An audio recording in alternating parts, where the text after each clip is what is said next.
Vamos continuar o nosso estudo do Apocalipse. Agradecemos a presença de todos, assim como os nossos amigos de seus lares, que nos acompanham através da Rede Amigo Espírita, Rádio Brasil Espírita de Maceió, Facebook, YouTube. Nosso abraço fraterno. Para iniciar o nosso estudo, eu vou convidar o Luiz para que faça a prece inicial. Vamos fechar nossos olhos e serenar nossas mentes e corações para que possamos captar do alto as inspirações que nos chegam.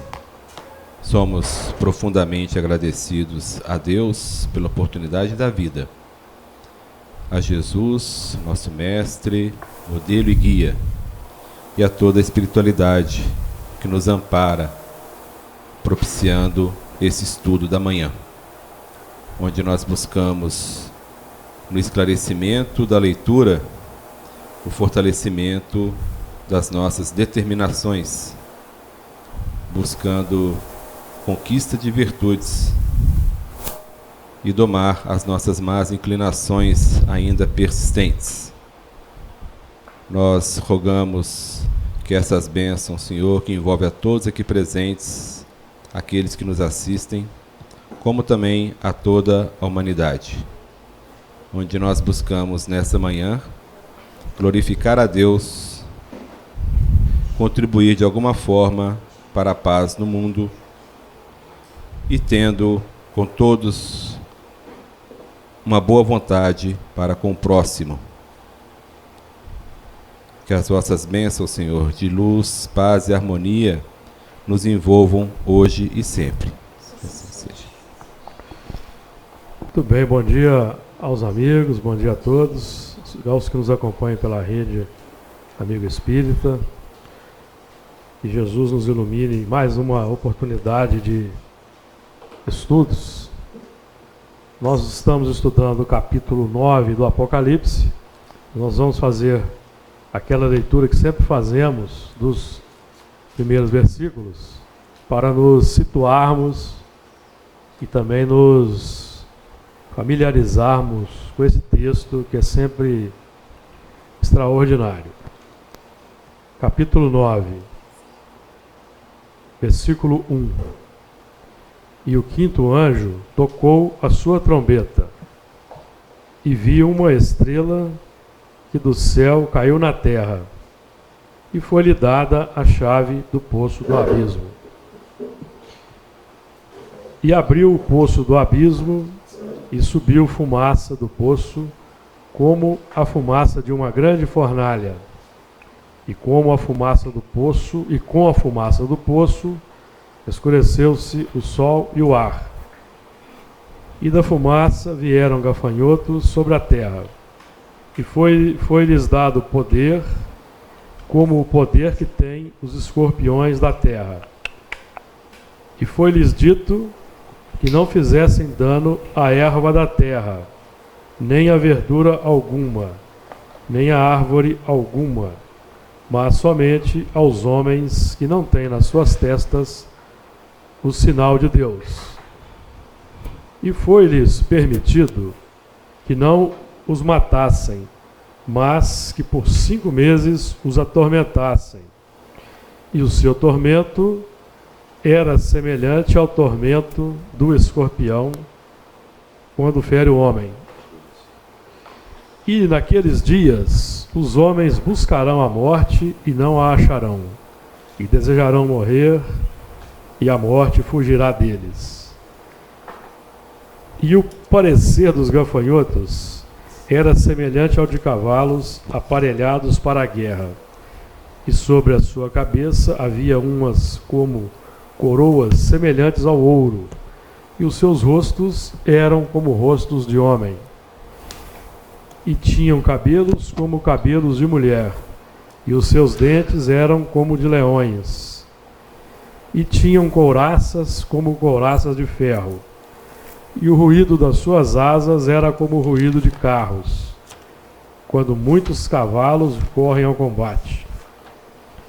E tinham cauda semelhante à dos escorpiões, e aguilhões nas suas caudas, e o seu poder era para danificar os homens por 5 meses.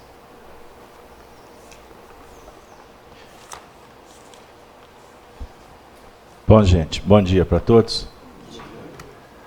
Jesus nos abençoe. Que possamos nessa manhã sermos felizes. Bom dia, Júlio. Bom dia. Cláudio, senta ali. A gente dá bom dia para os web amigos que estão em casa, a Rede Amigo Espírita, o pessoal da Rádio Brasil Espírita de Maceió, os amigos da FIAC. Vocês todos sejam bem-vindos. Que a gente possa nos interagir em mais um momento de estudo, de troca de experiência, abrir as Escrituras à luz do Espiritismo. É para nós um momento muito especial, também pelo contato com os benfeitores espirituais que, nesse momento, mobilizam os recursos para beneficiar a todos. Pois bem, nós estamos dando continuidade à abertura do 9º capítulo, feito na última semana, e eu vou reler o primeiro versículo para que a gente possa voltar as atenções para este primeiro movimento, ok? Então, primeiro versículo: e o 5º anjo tocou a sua trombeta e viu uma estrela que do céu caiu na terra. E foi-lhe dada a chave do poço do abismo. Na última semana nós começamos a trabalhar, então, aspectos que remontam a esse 5º anjo e sua trombeta. Vamos fazendo um breviário do que a gente trabalhou na última semana. Nós vamos trazer um resumo aqui de algumas falas do Honório Abreu. O número 5 é o número que indica que o homem está pronto. 5 sentidos: cabeça, 2 braços e 2 pernas. Também define religiosidade. Religiosidade. A capacidade de crer, capacidade de operar, de identificar, como fez Noé. Aí nós citamos aqui Gênesis 5:32. E era Noé da idade de 500 anos, e gerou Noé a Sem, Cão e Jafé, que também representa o autoconhecimento. Sem, Cão e Jafé, fazendo uma alusão à Arca de Noé, à nossa casa mental, os 3 andares. O Sem representando o andar superior, o futuro.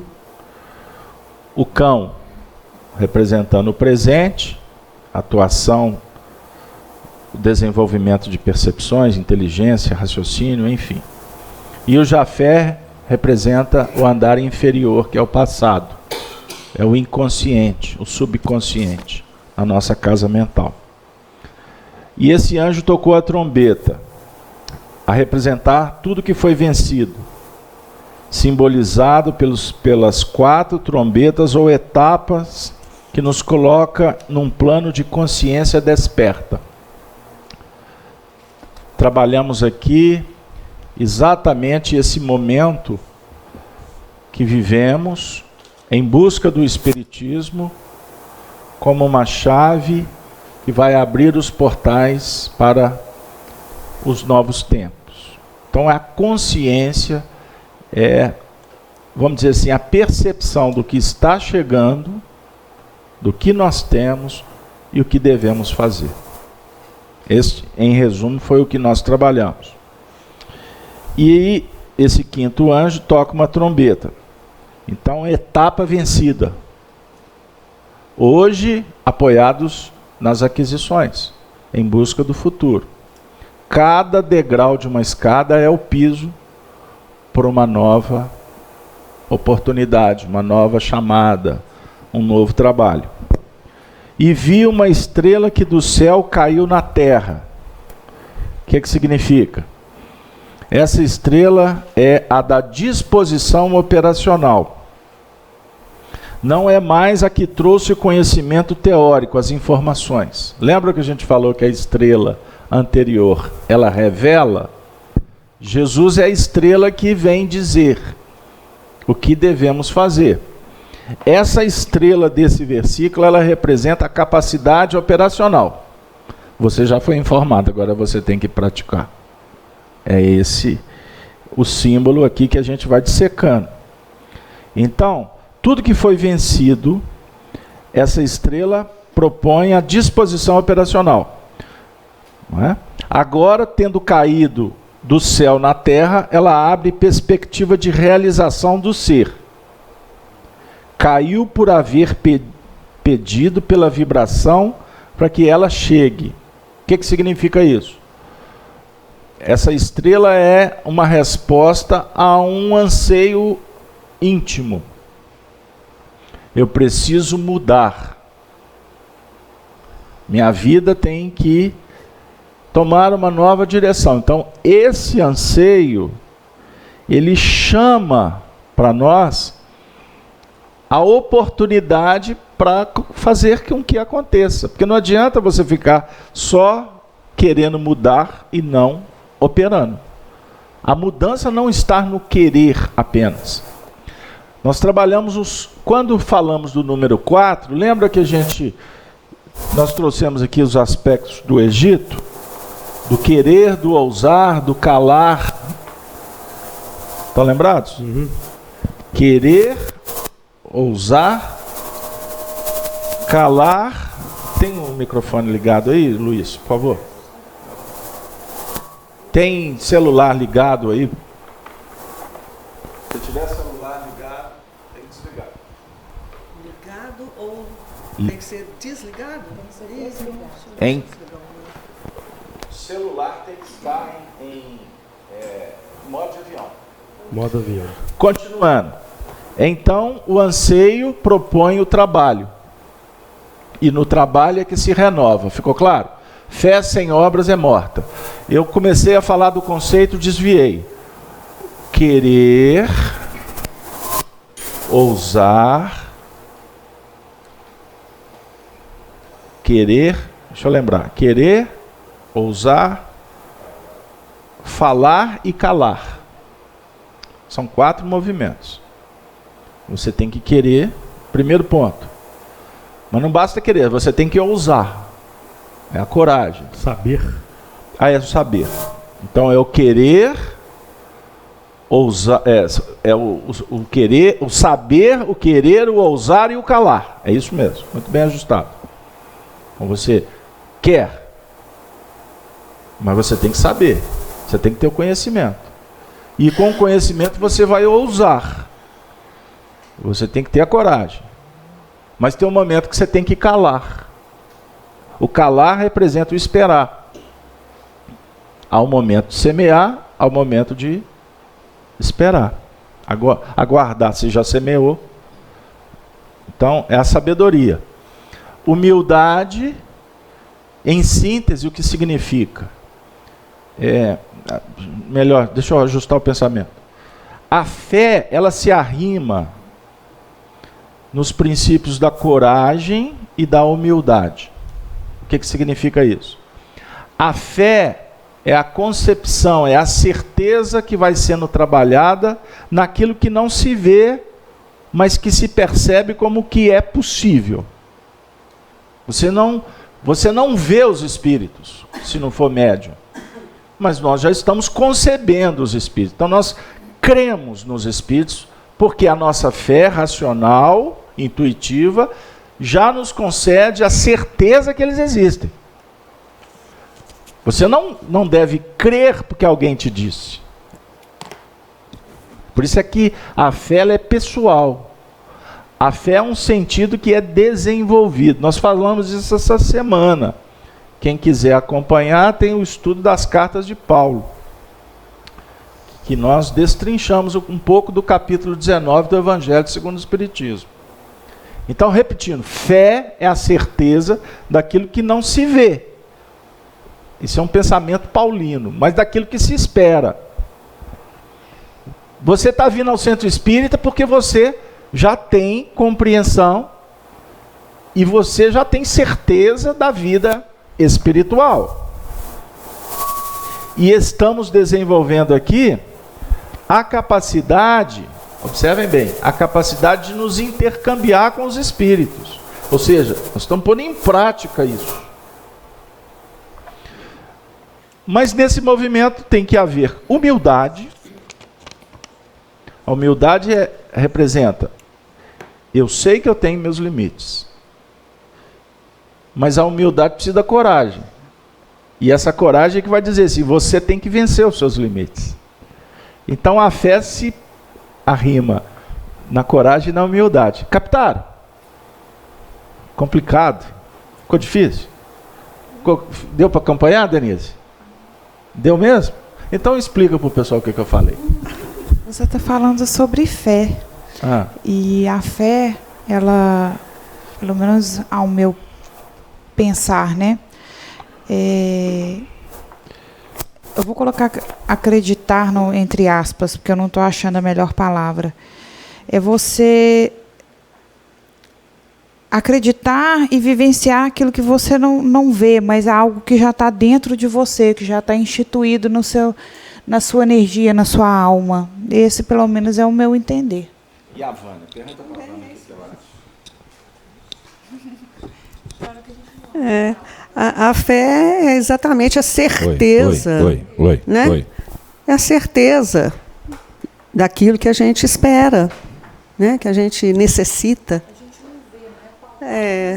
Mas você, exatamente, você acredita e tem certeza que vai acontecer, né?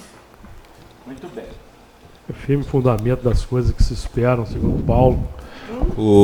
Só para...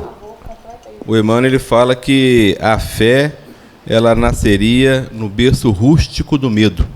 Sim. Tá? E daí, se envolvendo depois. Então, antes de eu desdobrar... Hebreus 11. Hebreus 11. Ora, a fé é o firme fundamento das coisas que se esperam e a prova das coisas que não se veem. A prova daquilo que não se vê. Pela fé entendemos que os mundos, pela palavra de Deus, foram criados, de maneira que aquilo que se vê não foi feito do que é aparente. Então, por exemplo, trazendo para esse apontamento que o Beto está desenvolvendo da transformação, da fé, da crença e da operação. Tudo que nós exteriorizamos como atos, palavras, pensamentos, ações, tem um fundamento na alma. Isso é a expressão de algo que é sentido e vivido na intimidade. Então, prova das coisas que não se veem. Aquilo que se vê não é feito do que é aparente. Então, qualquer expressão, qualquer ação, reação, palavra, atitude, isso não é feito de algo que é aparente na intimidade. Expressa uma vida íntima. Expressa uma vida íntima.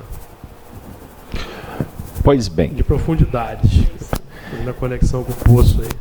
Então, esse ponto ficou claro. E o último tópico foi: e foi-lhe dado a chave do poço do abismo. Chave, nós falamos. Kardec explica que a doutrina espírita é uma chave. Emmanuel, o benfeitor espiritual, recolhe essa informação de Kardec e escreve uma bela página que está no livro Opinião Espírita, onde Emmanuel diz assim: Kardec, ele faz uma reverência ao mestre, mas ele está falando do Espiritismo. Emmanuel diz: Kardec é a chave. E a gente pode, então, entendendo o que o Emmanuel está querendo propor, é que Kardec tem a chave. Para abrir o quê? Uma porta. Então o Emmanuel diz que Jesus é a porta. Na verdade, não foi o Emmanuel que inventou. O Emmanuel interpreta uma fala de Jesus, contida no capítulo 10º do Evangelho de João, quando Jesus se autoproclama a porta. Eu sou a porta das ovelhas. Então Jesus, na verdade, representa a passagem, porque porta é para passar. A porta não é decorativa numa casa, ela representa o entrar na casa ou se movimentar dentro da casa nos cômodos.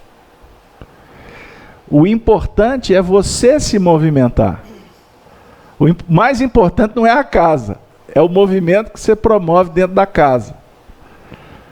Então Jesus também abre mão de uma condição de importância vaidosa.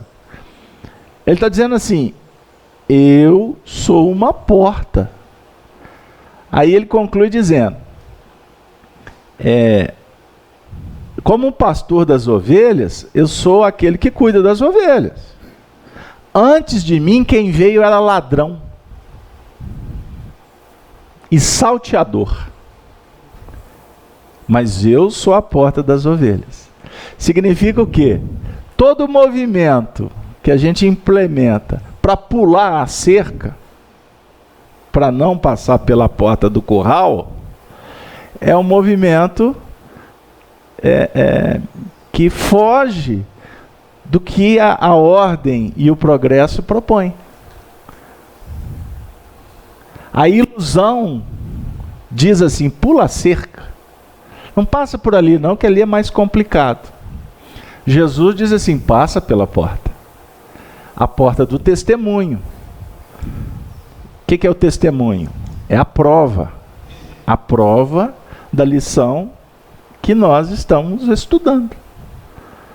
Então não adianta, dona Eustáquia, falar assim, eu amo Jesus, eu agora sou espírita, eu até vou lá no centro, cuido das plantinhas, limpo lá, dou passe, faço palestra, cada um com a sua função, todas importantes.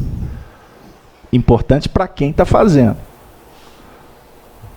Não é, Cláudia? Já não fala isso? O médium que chega aqui e fala assim, eu vou lá na FEAC, ajudar lá na FEAC. A FEAC prescinde. Prescinde, não precisa não. Não, eu vou à evangelização porque eu amo o trabalho, eu amo os meninos, eu amo a oportunidade de estar aprimorando a minha individualidade. Então, eu preciso da porta. Jesus deixa de ser o indivíduo, a personalidade. Aí a mensagem dele passa a ser a porta. Captou?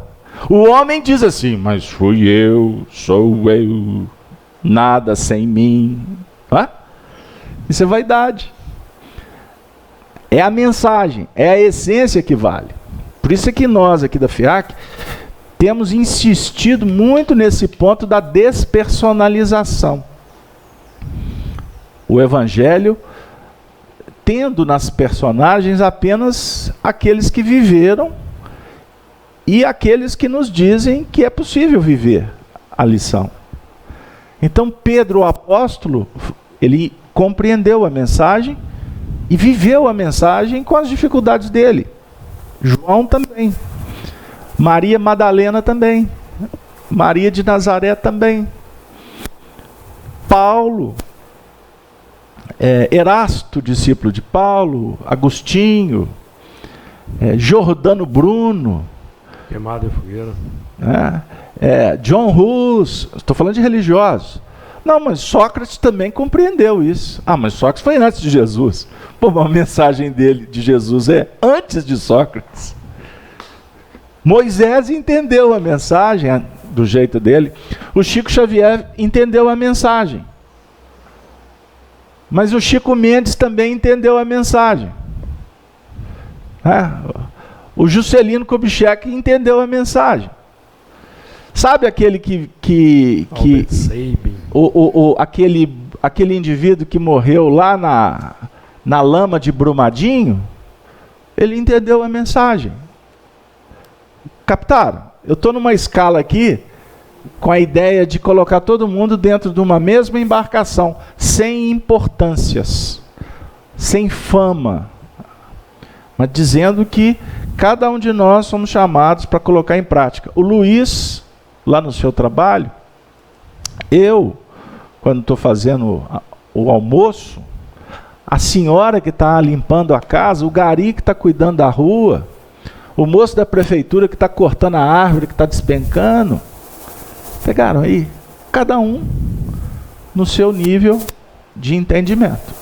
E não estou aqui falando em comparando posições sociais, porque tem muito intelectual, muito articulado na mídia, dando lições de filosofia, citando pensadores, mas ele está muito aquém de uma senhora analfabeta que está fazendo um trabalho básico ali, que está lutando para ler alguma coisa.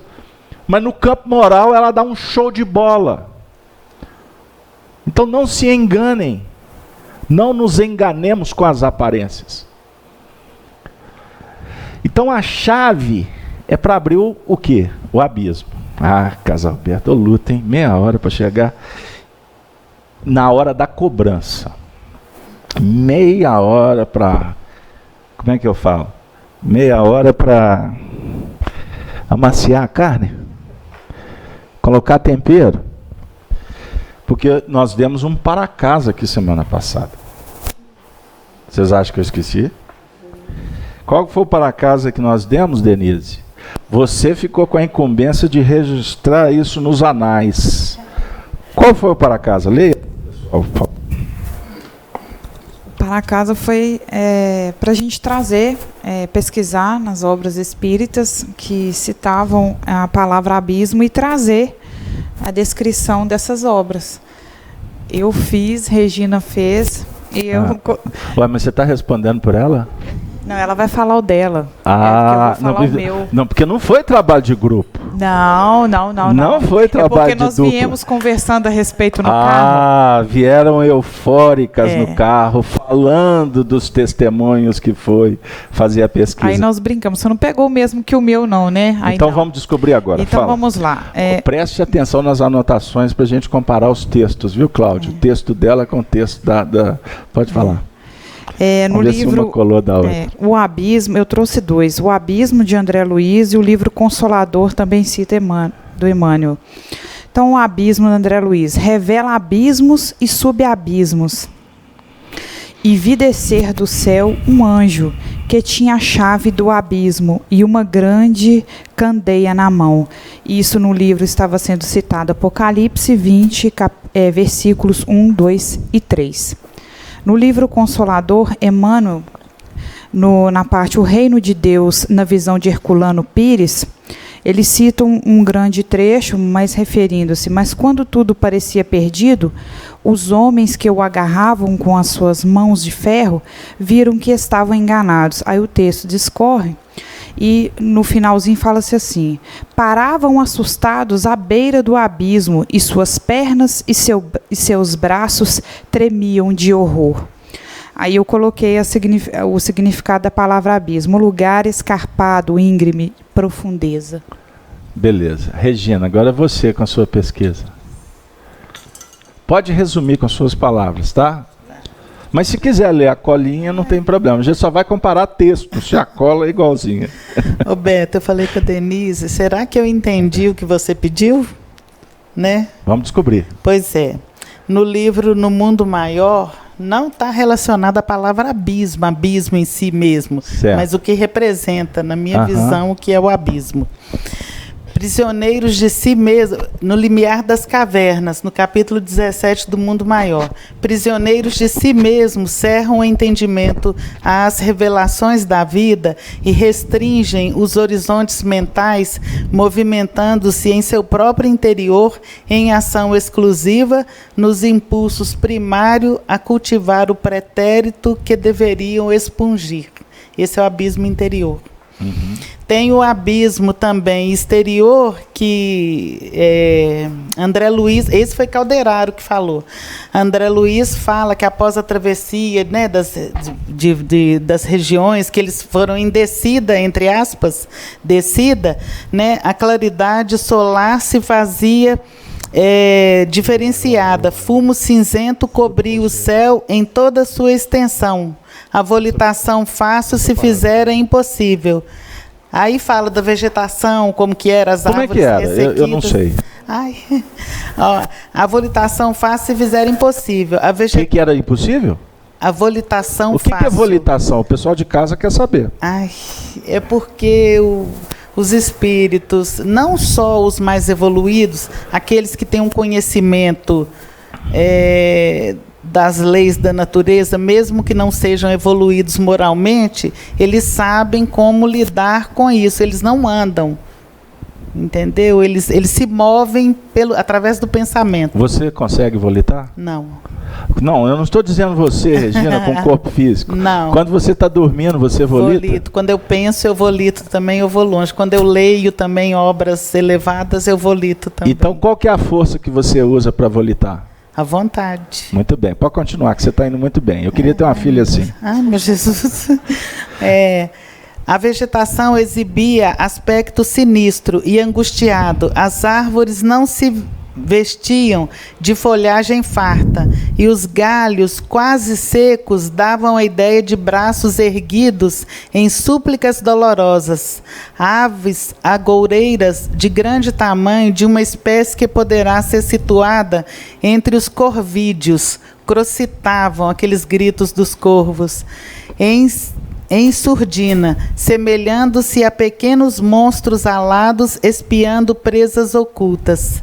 Aí André Luiz fala que o que mais contristava, porém, não era o quadro desolador, mais ou menos semelhante a outros de meu conhecimento, e sim os apelos cortantes que provinham dos charcos. Gemidos tipicamente humanos eram pronunciados em todos os tons. Isso foi André Luiz que falou. E Gúbio, isso foi no livro Libertação, capítulo 4. E Gúbio falou também numa parte lá, o espírito em qualquer parte move-se no centro das criações que se desenvolveu. Defeitos escuros e qualidades louváveis envolvem-no onde se encontre. Quer dizer que eu tenho o abismo exterior, pelo que eu entendi, o abismo interior, que a gente constrói e reflete na exterioridade. Luiz, desdobra o que ela trouxe com André Luiz, para nós. A gente percebe que o abismo é uma situação dolorosa, né? Mergulhar nele não é fácil. E o que me chamou a atenção quando ela citou no mundo maior, no limiar das cavernas, é que André Luiz não foi autorizado a ir profundamente nesse abismo. Ele vai apenas a uma determinada faixa, né? Porque ele não estava ainda habilitado para um mergulho tão profundo, né? Ou seja, é como se ele não tivesse recebido essa chave, autorizando-o a um mergulho mais profundo. Porque ele poderia ir à revelia, né?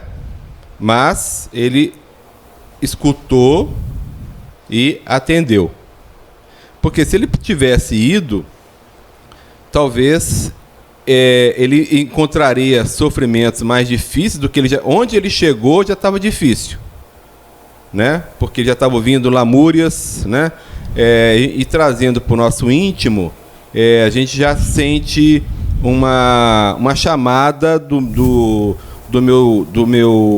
da minha inferioridade com uma certa força, né? Se eu ceder e for mais a fundo, talvez eu não dê conta, né? E não consiga depois voltar ao patamar que eu me encontro. E aí vou precisar de uma ajuda para sair dali. Então, André Luiz não recebe essa autorização, né? Porque ele não estava capacitado. E essa capacidade, ela vem por trabalho, né? Você trabalha para que você possa conseguir essa autoridade moral de ir mais profundo. Não só em relação a si próprio, né? Mas também em relação ao outro, né? Explica para nós querendo saber qual que é a diferença de entrar no abismo pessoal e no abismo que envolve um campo mais abrangente. O abismo pessoal é uma autorreflexão. Eu acho que talvez ele seja até um pouco mais fácil do que o abismo do outro. Porque o do outro, eu vou ter que ter amor para compreender aquilo que ele está me trazendo. Porque se eu não tiver amor na base para dar compreensão, eu posso ter uma avaliação indevida, eu posso, em vez de compreender, fazer julgamento. Então, acho que acho que é mais complicado. Acho que é mais complicado. Só mais uma coisa também, ainda no mundo maior,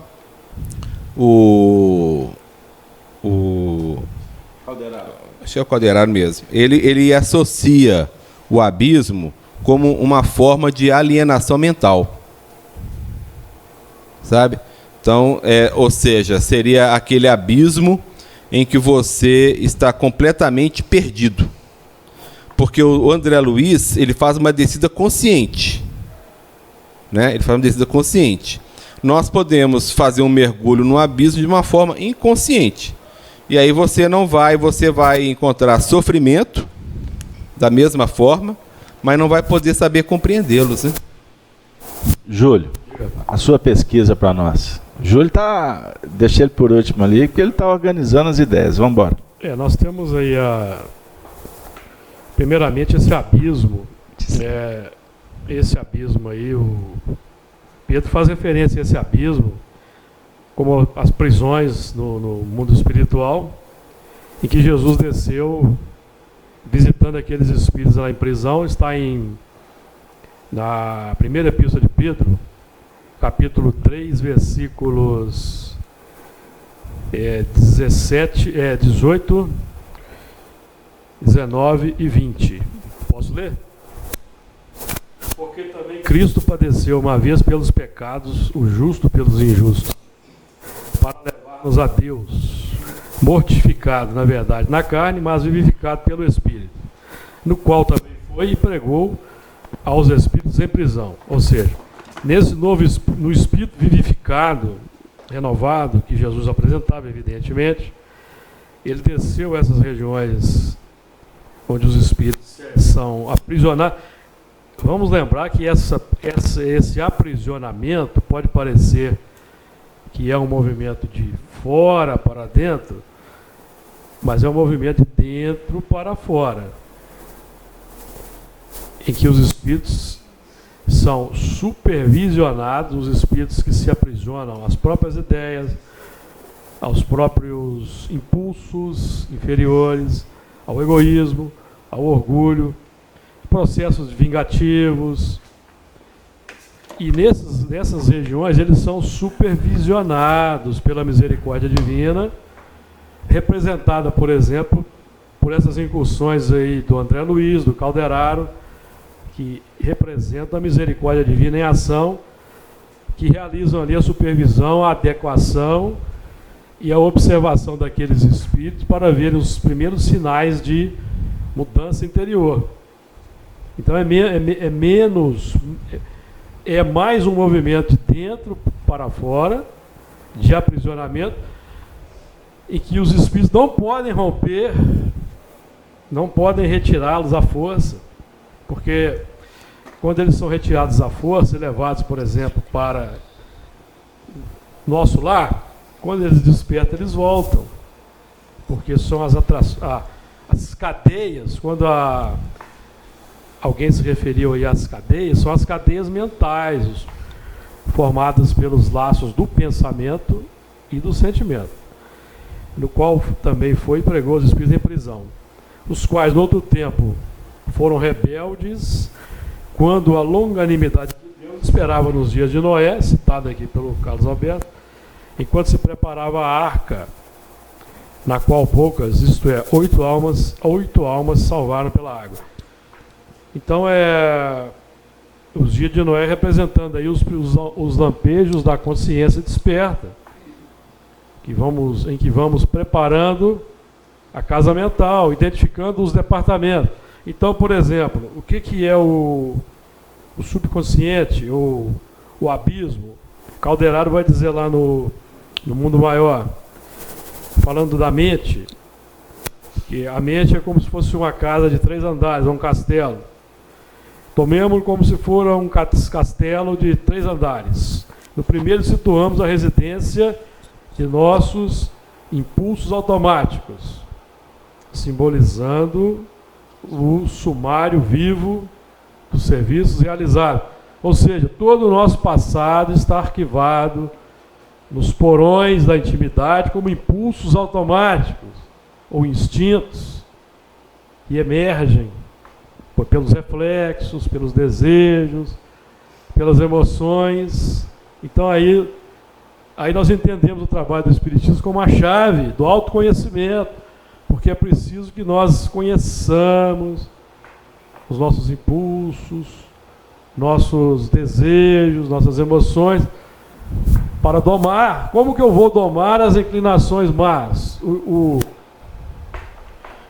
lema do espírita: reconhece o verdadeiro espírita por sua transformação moral, por domar suas inclinações más. Eu preciso então identificar as inclinações que eu tenho. São más ou não são más? Preciso identificar o bem do mal. Nós estamos trabalhando aqui temas espíritas, questão identificar o bem do mal, questão 631 do Livro dos Espíritos. O bem mais eficaz é crer em Deus, querer saber. Então, nosso movimento aqui é de crer em Deus e querer saber, identificar. Então, eu preciso identificar para trabalhar. Então, eu preciso domar as inclinações más. Mas o elemento que está na vida dele, sem o conhecimento, sem o entendimento profundo do Evangelho, em que ele se entrega aos seus impulsos, ele está na vida dele. Nós precisamos identificar as mentalidades, identificar o grau de evolução. Então nós estamos trabalhando aqui questões graves. Não Sim. julgueis. Muita gente confunde o não julgueis com o não apreciar, o não discernir, que é um movimento natural, um movimento importante, para o qual somos chamados no Evangelho segundo o Espiritismo, no capítulo 10. Sem dúvida. Que precisamos identificar o bem do mal. Então Allan Kardec até vai dizer lá, os Espíritos vão dizer lá no capítulo 10, em certa parte,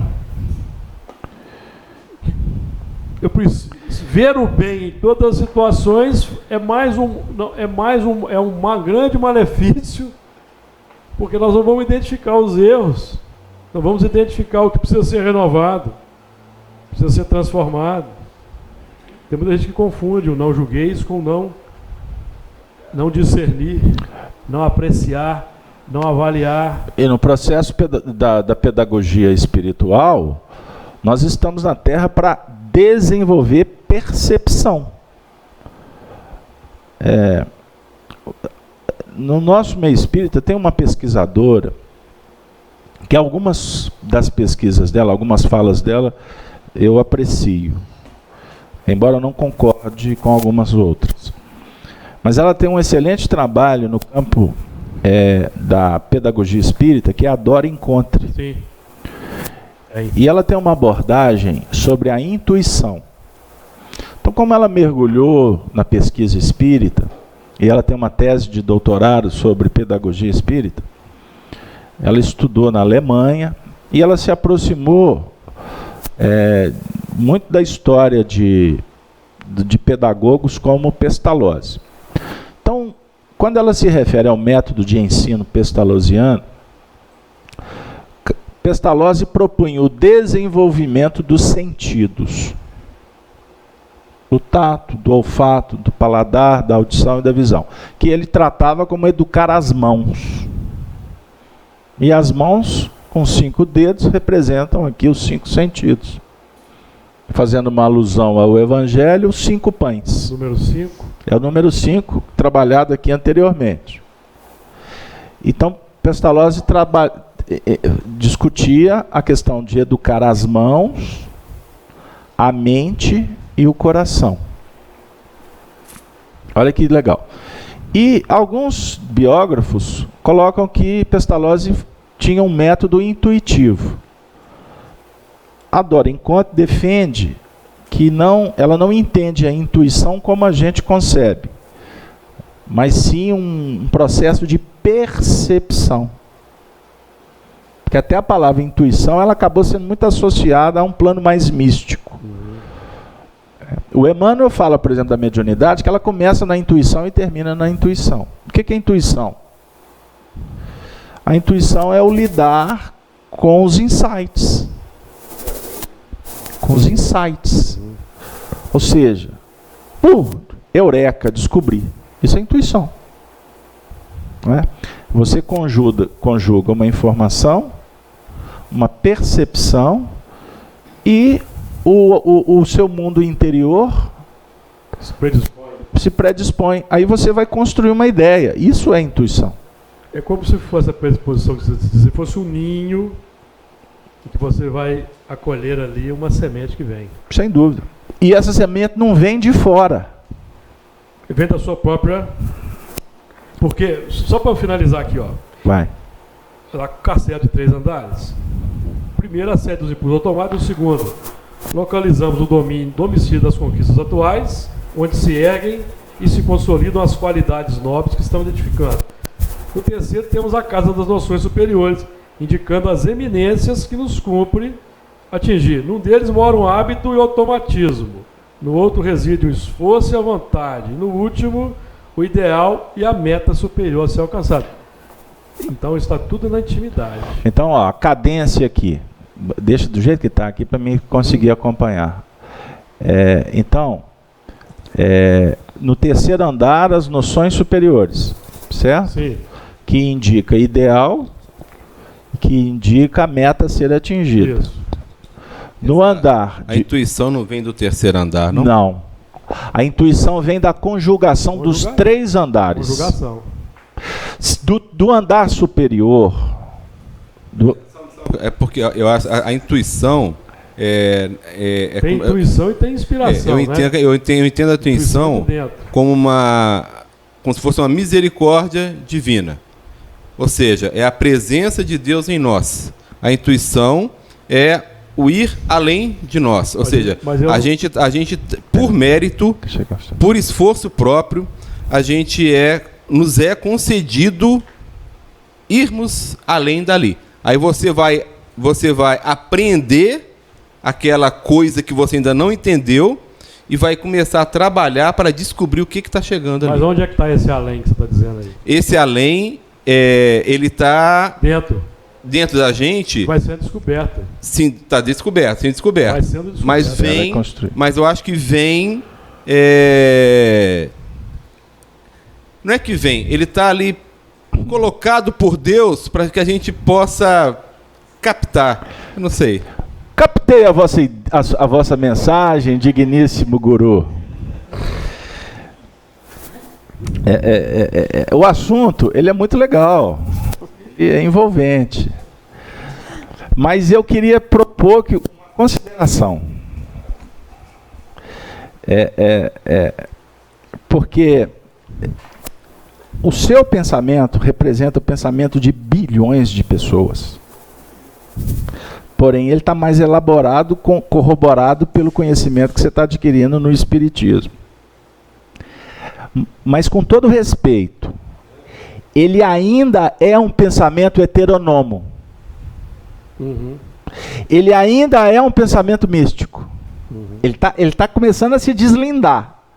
Mas toda vez que você fala assim, que a misericórdia está nos dando... Opa! Você está no movimento de uma relação com Deus que está em algum lugar. Com leis que estão escritas em outro lugar. Isso é heteronomia. Por isso é que a intuição é interpretada equivocadamente. Porque mistura-se intuição com inspiração. O que é inspiração? O Sir, ele recebeu uma medalha. Sir, peraí, só um pouquinho. Você vai me dar um espaço para falar a questão dos espíritos. O Sir Paul McCartney, Sir, ele ganhou a medalha. Teve um sonho. Acordou 3 horas da manhã. E inspirado foi para o piano, com uma nota na memória.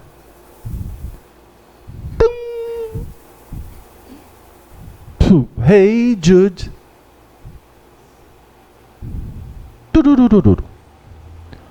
Isso é uma inspiração. Pode ser uma intuição? Depende do ponto de vista.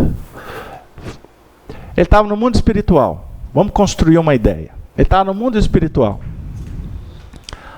Aí, ele assiste um concerto. Ou ele estuda uma partitura, ele convive com outros músicos. E ali, a memória dele, que a memória, a gente pensa que memória é passado. A memória é passado. Porque quando ele volta para o corpo, ele tem... Peraí, tem alguma coisa aqui na minha memória.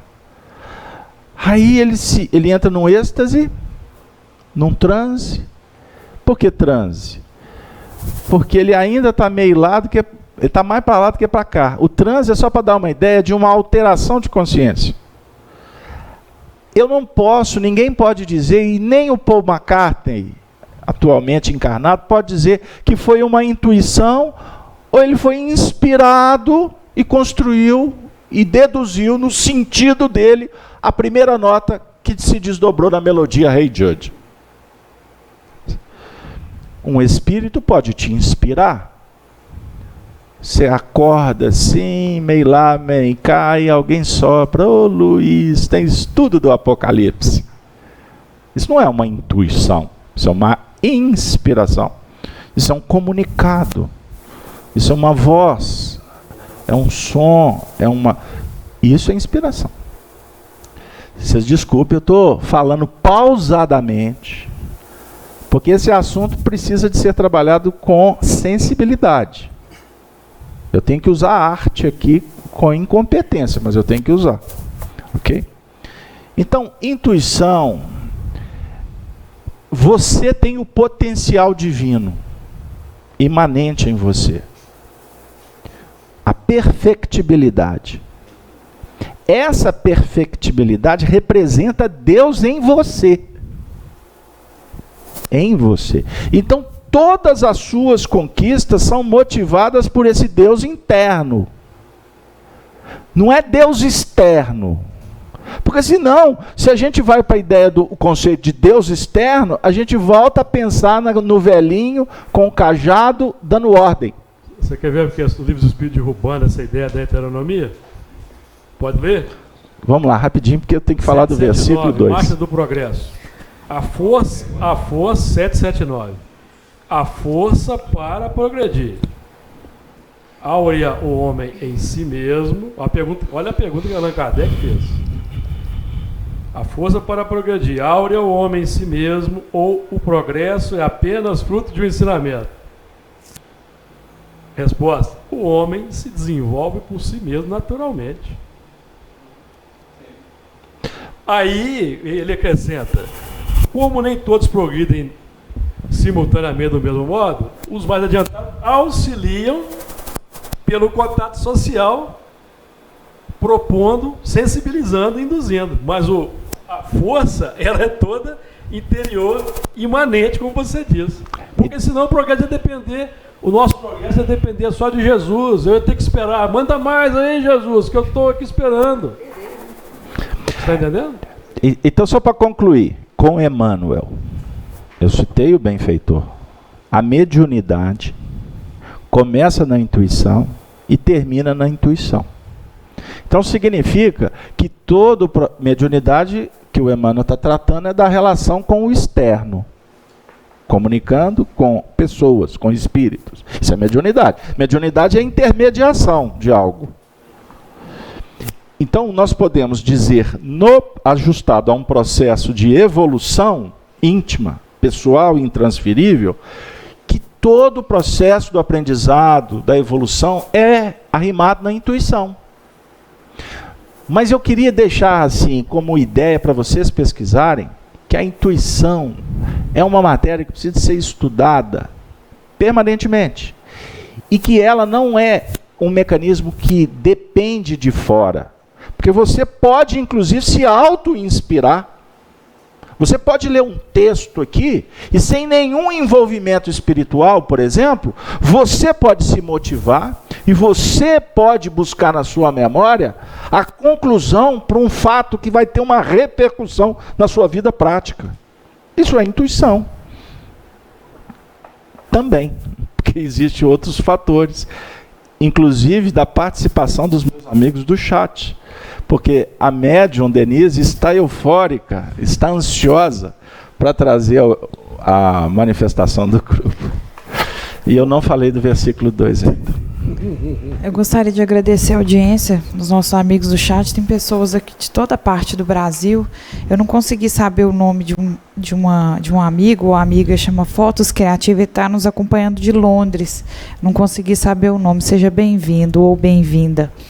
É o Arnaldo de Santa Rita do Sapucaí. O Arnaldo já faz um tempinho que ele não participa. Boa recuperação, Arnaldo. Saiu do hospital essa semana, estamos felizes. Vamos embora.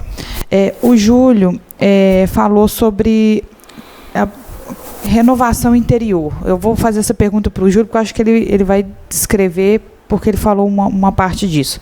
Dentro do que foi colocado, em busca da renovação mental, devemos também cuidar de aprofundar em nossos abismos interiores, a fim de evitar quedas estrondosas?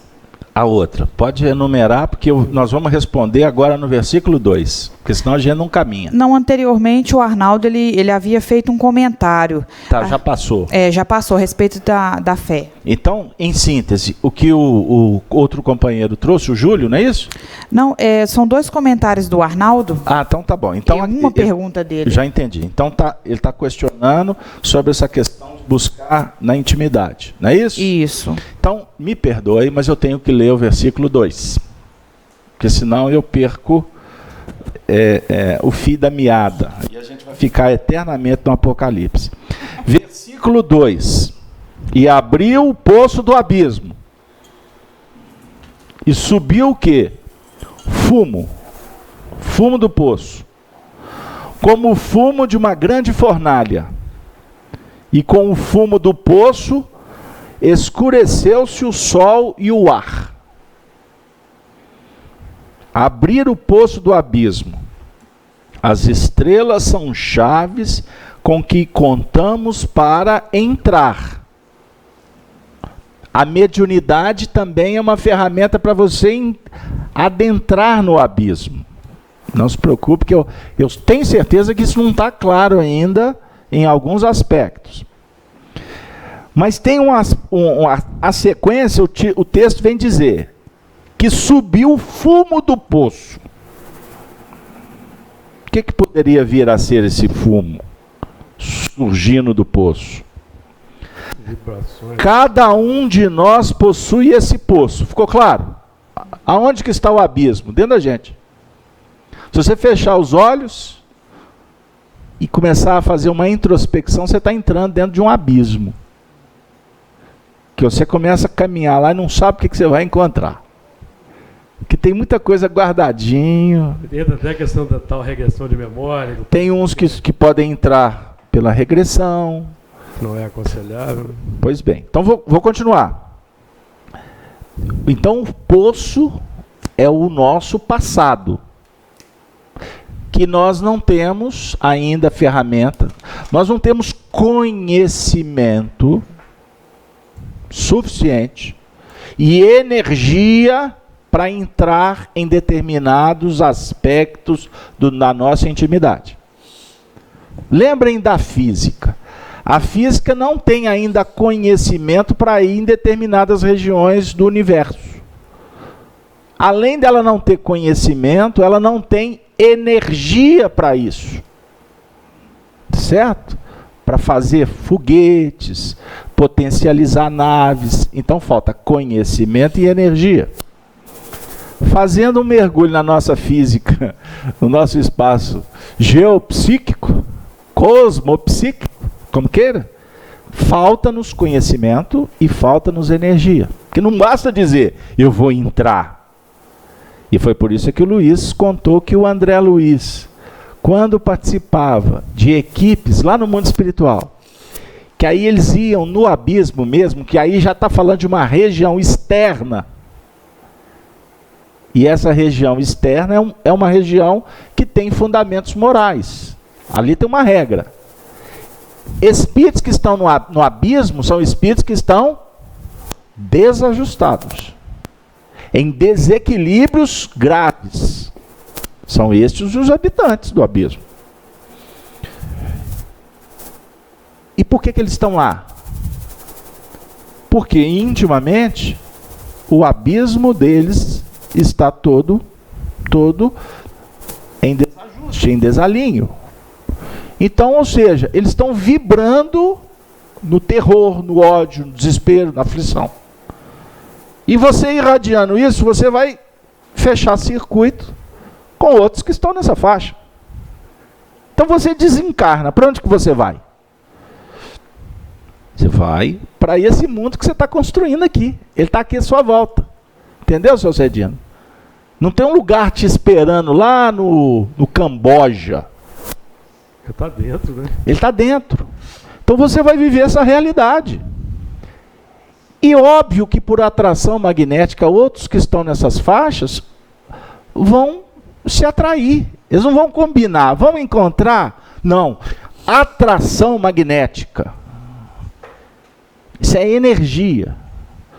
Por isso é que quando você dorme, fecha os olhos, dorme, você vai se deparar com o mundo que você alimenta toda hora enquanto você está na vigília. Isso é que é importante a gente entender. Como é que está sendo os seus sonhos? Quer ver como é que pega o indivíduo na curva? Porque é uma pergunta natural. Para onde que eu vou então depois que eu desencarnar? Fácil. Dorme. Para onde você está indo?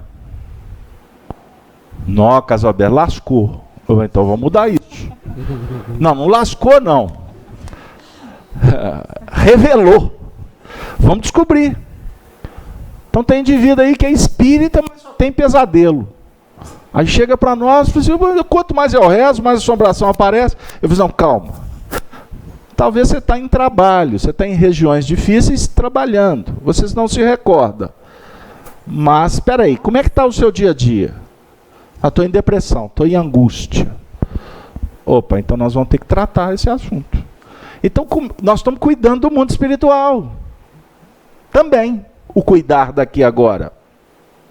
Então, o passado é uma soma de elementos que formam um conjunto. E que define a evolução individual e das massas, da coletividade. Fumo. O que é o fumo? O fumo é a resultante de um processo químico elaborado na intimidade desse poço. De uma germinação, de uma fermentação triste, que tende a exteriorizar e se faz visível no plano social. Os fatos violentos que visitam de fora para dentro são ressonâncias concretas e vivas que definem a nossa necessidade interior. Puxa vida, cada frase dessa é um estudo. Então eu vou voltar na anterior. O fumo é o que a gente está fermentando.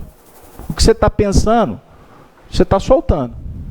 Se é o abismo vai soltar o quê? Fumaça. Então está tendo uma combustão ali dentro. Agora, naturalmente, que isso vai favorecer então uma relação social. Ou seja, o nosso convívio espiritual.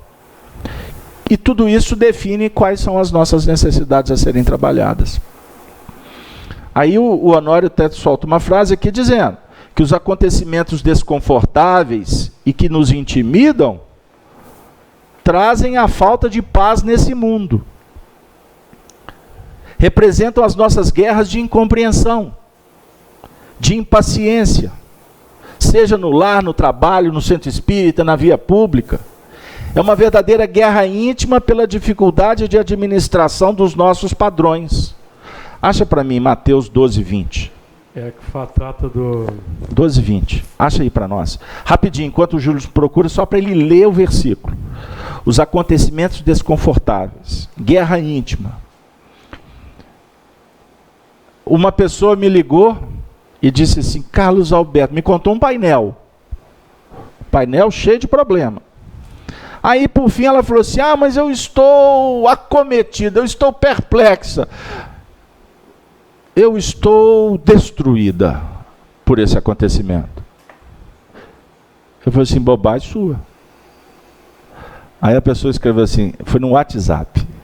O WhatsApp de vez em quando funciona. Ela falou, lá vem você com essas ideias espíritas.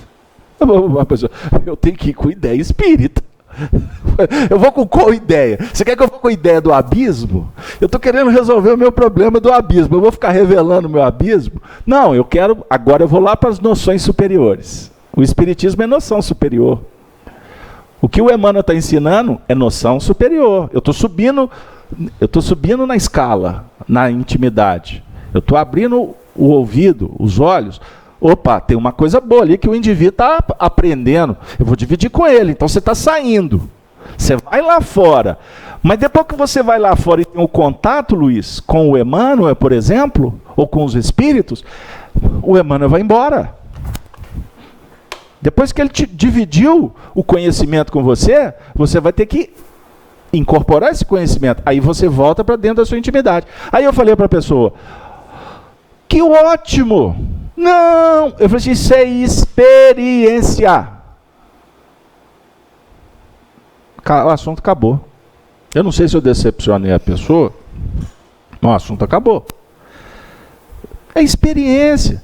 Mas não, a gente entra, coitado, é um crápula, é isso, eu estou decepcionado, eu não sei o que. Isso é um problema seu, não é dele. Por que o problema é seu? Porque você não está tendo compreensão com o indivíduo. Você não está agindo com o evangelho com ele. Mas ele levou minha bolsa. Eu sou de uma época que tinha eu trabalhei inclusive numa empresa que chamava Manchete. Tinha a revista Manchete e depois virou TV Manchete, do Jonas Bloch, que depois se tornou concorrente. Enfim. E tinha uma propaganda da Manchete, que quem é da minha época vai se lembrar. Vocês são novos, vocês não vão lembrar não. A propaganda era o seguinte, aconteceu, virou manchete. Aconteceu, virou manchete.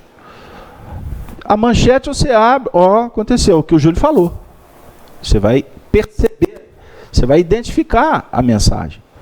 Agora você vai ficar tripudiando em cima da mensagem? Você vai continuar alimentando drama? Você é o coitadinho, você é o sofredor, tudo acontece comigo. Isso é um problema seu. O outro, ele está na luta dele. Se o que ele fez te atingiu, significa que o fumo que você está exalando do abismo pessoal atraiu essa paulada. Atraiu a traição, atraiu a doença. Isso é um karma. Não é karma coisa nenhuma, porque o espiritismo não se pauta na teoria kármica dos orientais. Porque lei de causa e efeito é interpretada equivocadamente. Nós vivemos em função do que semeamos. E esta semeadura, ela exala um fumo. E esse fumo atrai magneticamente a lição que precisamos para redirecionar o destino. Aí, se eu julguei só lambança lá para dentro, agora... Como o Honório dizia, não adianta ficar tacando saco de cimento em cima, né? Agora o Júlio lembrou do Honório, ele está sintonizado com o Leão Zalho aqui presente. O Leão era muito brincalhão. Então o Honório dizia, é porque o Leão também está aí conosco, ele, o Oswaldo, hoje tem uma turma boa aí. O Honório falava isso mesmo, não adianta você querer colocar, isso ele falava quando a gente estudava o Antigo Testamento, Gênesis, quando ele falava da Arca de Noé, porque na Arca de Noé ela é betumada, né? Betume é um tipo de piche, né, que você passa para vedar para entrar água nos barcos. Você sabe onde é que vem o betume, né? Fala. Das profundezas lá. É petróleo. É decomposição da matéria orgânica lá da... Pois é. Aí ele falava assim, não adianta passar betume. Eu até ia fazer um trocadilho aqui, mas deixa para lá. Não adianta passar cimento. Não adianta concretar para você não entrar no passadão, porque vai ter terremoto, vai ter lama. Deixa eu ler a terapia. Você falou do 12:20, que nós citamos aí. Vai lá. Mas aqui eu tenho que ler 3 versículos para entender a dinâmica de Jesus para... 3? Não, um só. Acabar com a fumaça. Não, então fica rapidinho. Ó. Mateus 12, 18 a 20. Eis aqui o meu servo que escolhi, o meu amado, em quem a minha alma se compraz. Porei sobre ele o meu espírito e anunciará aos gentios o juízo. Não contenderá, nem clamará, nem alguém ouvirá pelas ruas a sua voz.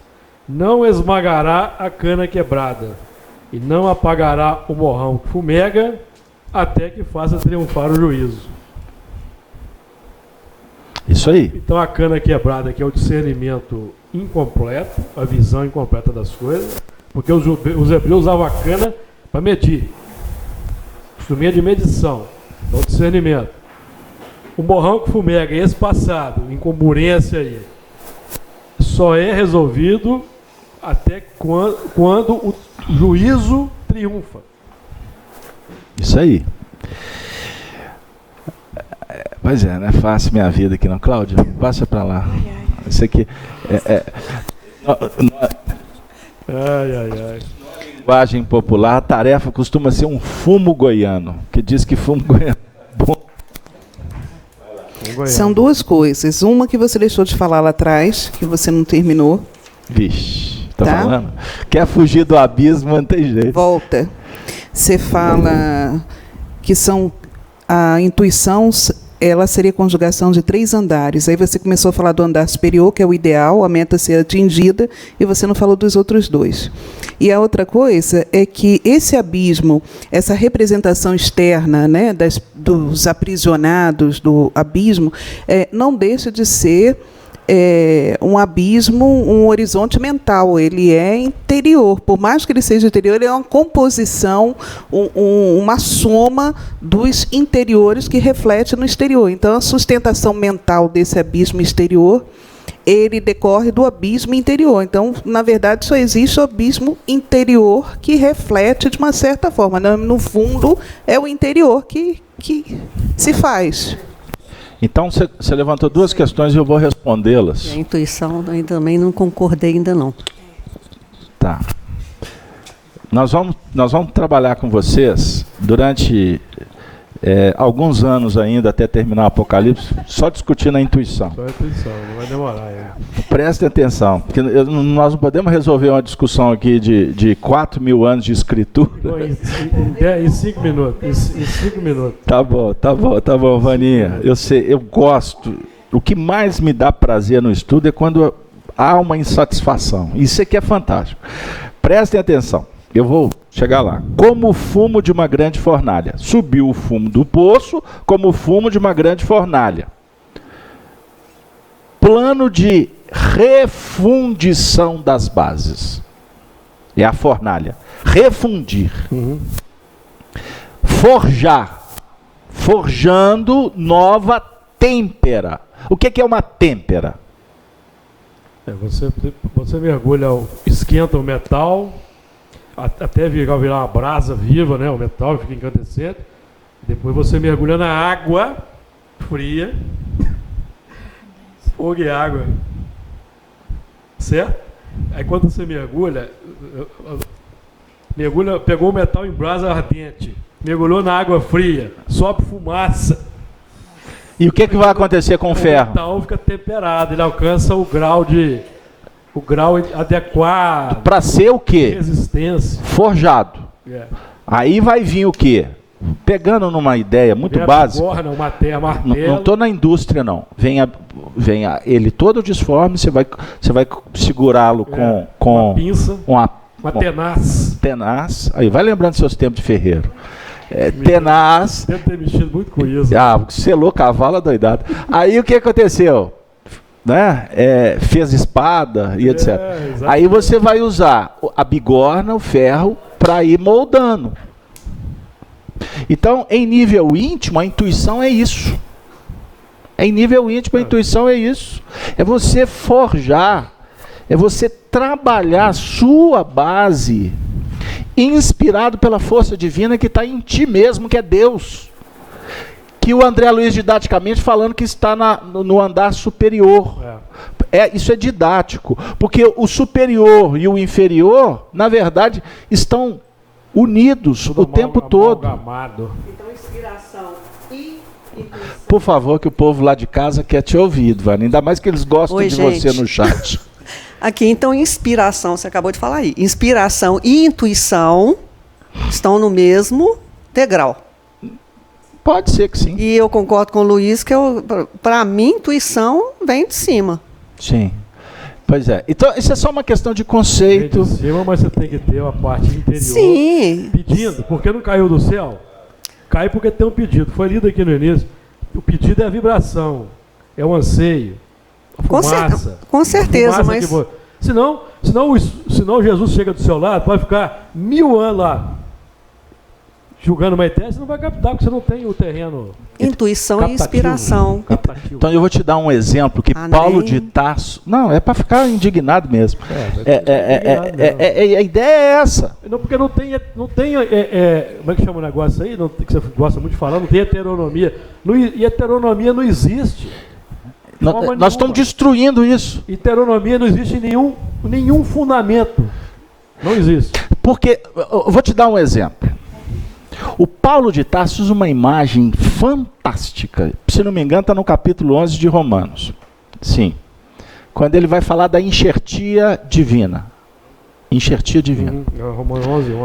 Quando ele vai dizer o seguinte, que na terra, entre outras palavras, o Paulo quer dizer o seguinte, na terra, como é que você faz enxertia?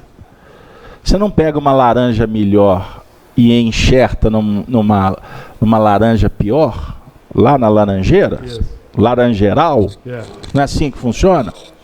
A melhor na pior. A melhor na pior, certinho? Pois bem, o que acontece?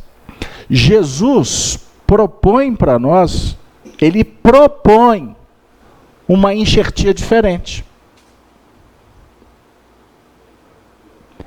A pior no melhor. No contrário. Melhor no pior. Não. Essa é da terra. Não, da terra é o melhor no pior. No pior. E como é que é a enxertia divina? É o contrário. É o pior no melhor. Querida. Por favor, o microfone, filha. A enxertia também não pode ser de um igual diferente? São iguais, porém diferentes. Tá. Vamos falar o seguinte. Pode ou não pode? Não. Isso aí depende só de uma questão semântica. É só um símbolo. É símbolo. Sim, eu sei. É isso que eu tô Veja falando bem, também, diferença não tem eficiência. Esquece pessoas. Esquece pessoas. Eu estou falando de aquisições. Não existe duas aquisições iguais. Cada aquisição é única. Se eu fosse falar assim, eu vou enxertar o que é o vermelho no vermelho, não tem eficiência nenhuma. Eu tenho que enxertar o amarelo no vermelho ou o vermelho no azul. Então, a diferença aí é para suscitar, é para promover uma alteração no que está harmonizado. O físico Marcelo Gleisi, maior físico do Brasil atualmente, ele tem um livro muito importante, muito legal, falando sobre a criação imperfeita. Vale a pena ler.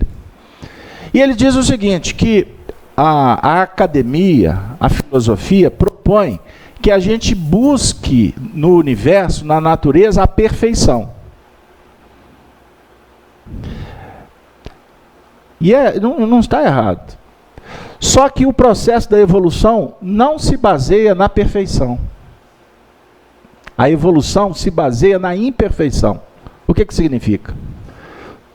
O que está em estágio de imperfeição é que deve ser a meta. Então todo o desarranjo da natureza é que faz com que a gente tenha curiosidade e invista naquele processo. Certo? Então quando Jesus vem à Terra, nós até então entendemos que Jesus veio assim, trazer uma doutrina nova e que virou religião. Na verdade, Jesus veio fazer luz. Ele veio fazer luz. Porque o amor é capaz. O amor é a força que ilumina. Então é como se Jesus, a metáfora é essa, é como se Jesus viesse à Terra para acender uma lanterna. Essa lanterna é inspirativa. Ela não é intuitiva. Ela vai te inspirar a olhar em volta. E aí, quando você olha em volta, você vai ver que tem algumas coisas que precisam de ser ajustadas. Você vai ver a imperfeição, né? Aí você vai identificar a imperfeição. Então Jesus não vem trazer perfeição. Ele vem dizer para nós que nós temos imperfeição. Porque antes você não sabia que você era imperfeito. Você comeu chocolate a vida toda. Você comeu açúcar até morrer. Você não morreu, você ficou diabético. Uhum. Hein? Gerou imperfeição. O seu hábito gerou uma imperfeição. Referência na lei de Deus. Você se condicionou, certinho? Então o que é a diabetes? O que é a doença? Uma anomalia, uma natureza que está dizendo que tem algo... É um aviso. É um aviso. Aí o que acontece? Você vai se movimentar e você vai falar assim, acabou. Aí você vai ter uma informação, não acabou. Existe tratamento. Quando você falou assim, ai meu Deus, eu preciso de ajuda. Opa, acenderam a lanterna lá do alto. Jesus, eu vim para que tenham vida. Tende bom ânimo. Vinde a mim. Eu sou o Consolador, eu vou dar o Espiritismo, eu vou fazer isso. Jesus, o Senhor me curou. Eu não. Eu cedei, até eu dei uma medicação, um passe e tal, para você ficar menos ou para você ficar mais. Mas o que te curou? Foi a tua fé. Num termo técnico ajustado ao nosso estudo. O que te curou? Foi a sua vontade de se superar ou de ajustar aquilo que está em desarmonia. Eu até melhorei. Pois é, agora você sabe o que é a diabetes. Você sabe que isso pode ser controlado. Isso não vai te matar. Você que pode se matar se você não seguir os predicados, os preceitos, as prescrições, viver um processo de adequação. Aí Jesus diz assim, estou contigo, eu sou seu amigo, porque eu te amo. Aí entra o ingrediente do amor. Estamos juntos, misturados, vamos embora, toca o barco, igual falava o Boechat, toca o barquinho, né? O Boechat era humilde, barquinho, porque o barco é de Jesus. Aliás, o barco não é de Jesus, o barco é seu. O barco nunca foi dele, o barco era de Pedro. Pedro, lança-te ao mar. Ele não tinha barco, ele não tinha pedra para recostar a cabeça. Então é o teu barquinho, toca o teu barquinho que eu estou contigo. Então o senhor vai guiar o barco? Vou. Aí daqui a pouco ele dorme lá na proa, né? Aí vem a tempestade. Que deu, mestre? Opa, estou aqui, eu só estava dando um cochilo. Pô, mas olha, gente, tempestade, menos. Nossa, o senhor é poderoso. Não. É só uma questão de vontade, domínio técnico. Eu tenho conhecimento. E porque eu tenho conhecimento, eu sei apertar o botão aqui do motor de popa. Eu sei, eu tenho esse conhecimento. É isso que Kardec nos mostra, gente. Vamos começar a pensar diferente. Jesus não fazia milagres. Qual que é o livro que Kardec lança em 1868? A Gênesis, Milagres e Predições, segundo o Espiritismo. Aí quando você vai ler, você vai descobrir que não tinha milagre, não. Jesus tem autoridade porque ele conhece as leis. Ele conhece de física, de química, de biologia, de matemática, para ficar só aqui nas nossas matérias da Terra. Allan Kardec nos mostra, e eu encerro amanhã, falando da importância de estudar as Escrituras. Allan Kardec, o Espírito de Verdade, numa mensagem no livro Evangelho segundo o Espiritismo, diz assim: são chegados os tempos em que todas as coisas devem ser restabelecidas em seu sentido verdadeiro, para dissipar as trevas, dissipar o abismo, confundir os orgulhosos, sai da poltrona. Você está achando que o negócio é ficar sentado, só curtindo, ou só pisando nos outros? Não, a proposta é para te confundir, não é isso não. E glorificar os justos, dar valor a quem tem autoridade, quem tem moral. Por isso é que no Livro dos Espíritos, no capítulo 3º, no final do item 59, depois de analisar as contradições entre Bíblia e as ciências, no tocante à criação do mundo, Kardec declara: devemos concluir que a Bíblia é um erro? Não. Mas que os homens se enganaram na sua interpretação. A enxertia é do pior no melhor.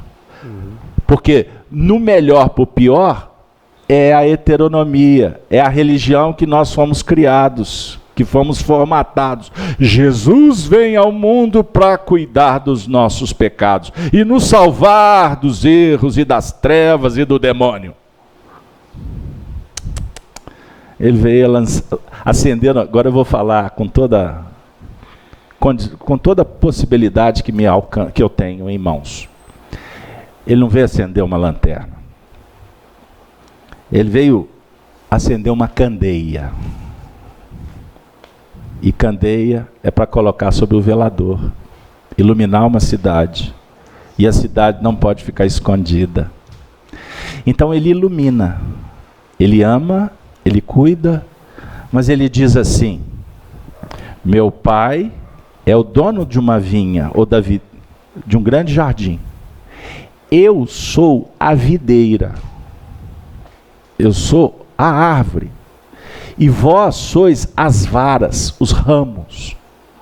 Então, no caso, os ramos, as varas, têm que estar conectados nessa videira. Porque nós somos piores, no sentido de que nós não temos conhecimento. Então nós precisamos de estar grudado. Então você pega uma laranja pior e enxerta na laranja melhor. E essa laranja pior, ela descobre, ela precisa de estar com o mestre. Não é o mestre que constrange você a fazer. Ele não te obriga a nada. Você veio aqui porque o amor já se manifesta. E você, com o amor, passa a ter uma necessidade de ter conhecimento para gerar, para gestar, para administrar esse seu sentimento, esse seu amor. Por isso é que Jesus nos acolhe com tanto carinho, com tanta bondade, porque Ele está vendo que realmente a gente quer fazer essa enxertia. Porque se não for assim, não tem didática do livre-arbítrio. Seria algo impositivo. Então, intuição, amigos, eu podia usar uma frase que poderia dar um aspecto de conclusão filosófica definitiva. por exemplo, dizendo, intuição é um movimento interno. Mas como o pensamento ainda está em construção, eu encerro trazendo o Emmanuel dizendo que tudo começa na intuição e termina na intuição. Agora é com vocês. Pesquisem. E que isso seja o para-acaso para a eternidade. Não é para trazer para a semana que vem, porque semana que vem eu não vou falar de intuição. Nós vamos trabalhar os aspectos que vão concluir esse movimento final, que é o fumo do poço que escurece o sol e o ar. O sol e o ar. Mas agora, para encerrar com a nossa prece de irradiação, nós vamos deixar que o sol resplandeça. E nós, com isso, vamos dizer que o sol resplandecendo vai nos dar garantia de sustentação, de equilíbrio, para que nós retornemos daqui a 15 dias, sem ser no próximo sábado, que vai cair no feriado prolongado aqui no Brasil, que um dia vai deixar de ter razão de ser, em função da conotação que ele representa, da festa onde a carne nada vale. Será para nós um feriado de estudo, de reflexão, de fraternidade, de convívio familiar e de fortalecimento para que a gente possa dar continuidade ao nosso processo de desenvolvimento. E como será um momento também de prece, que a gente possa garantir a nossa segurança e vibrarmos por todos aqueles que ainda necessitam de uma enxertia do melhor no pior. E eu não estou falando de pessoas, eu estou falando de escolhas. Mas a escolha deles, para eles, é melhor. E nós temos que respeitar, compreender e abençoar a escolha de todos. Porque na evolução não existe agressão, existe respeito, existe inclusão, existe beneficência, existe caridade. Que essas notas finais possam representar para todos nós a prece final. Que Jesus abençoe a todos, aos familiares, aos amigos, que nós possamos retornar para os nossos lares com tranquilidade, tendo um bom final de semana, e que então fica aí o compromisso de daqui a 15 dias estarmos de volta para o estudo de número 139. Olha que falei, eu já estava até desanimando, já tem muito pela frente, mas ficou melhor. 139 o próximo estudo. Versículo 3º será o foco do nosso desenvolvimento. Tudo bem? Tenham todos um bom final de semana. Muito obrigado, Denise. Muito obrigado, Júlio. Eu que agradeço. E essas reflexões, elas significam a nossa prece final. O bom sentimento. Isto é prece também. Boa tarde para todos. Obrigada, Beto, Júlio, a todos os